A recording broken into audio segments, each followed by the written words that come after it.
Highest-ranking uniformed officer in the U.S. Navy is in San Diego unveiling new fighting instructions that will guide the fleet for the next 4 years. Afterward, he took questions directly from sailors and then sat down exclusively with Maria. Well, Andrew, he's a husband, he's a father and a grandfather, but as the 34th Chief of Naval Operations, he now commands the most powerful naval fighting force in the world. And he says who he is at home helps shape how he leads at sea. He's the 34th Chief of Naval Operations, and after unveiling his warfighting strategy for the next 4 years, Admiral Daryl Cottle went straight to the sailors who will carry them out. Aboard the USS Macon Island, he held an all-hands call, setting the tone for his leadership. I am a self-proclaimed Sailors First CNO. After 4 decades in uniform, Cottle calls himself a Sailors First leader. He says it's more than a phrase, it's a priority. All Fortune 100 companies, the thing they have in common is they invest heavily in their people. And if I'm not doing that investment in people, who is? From quality of life to quality of service, he believes investing in sailors translates directly into readiness.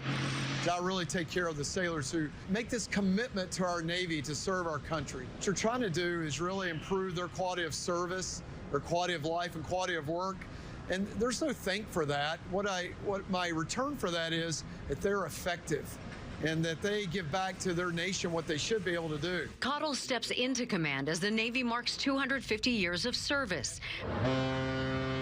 balancing a proud tradition with modern threats that range from cyber warfare to global conflict. We deliver our combat power from sea, and we're sovereign from sea. No other element of the Joint Force can do that. So that helps me prioritize what I cannot allow us to ever lose. In our one-on-one interview, he spoke about leadership, responsibility, and connection. I do want them to know that I care about them. I may not be in touch with them exactly, but I want them to know that I am there for them and I'm working every day to make their lives better. He also says that the Navy is changing how it addresses mental health, PTSD, and life after service. Sometimes they just need to talk to somebody, and I want to make sure they can. But all the way up to the high-end, medical doctors, even if that's what they need, I want to give them those resources. It's a spectrum of care. The idea that mental health is so important for people to not be stigmatized with coming forward. And his message to sailors is clear. The conversation does not stop with him. Give me feedback. Tell me where I'm not hitting the mark. I'm not meeting your expectations. Give me recommendations that I can implement. And we're in this together as a team, and I will serve every day to try to make their lives better and make our Navy the best it can be. And after 40 years in the Navy, he acknowledges not enough has been done about improving sailors' quality of life in years past. And as the Navy looks ahead, he insists that will change under his command. So if you'd like to see the full interview, you can watch it on our Fox 5 KUSI Now app.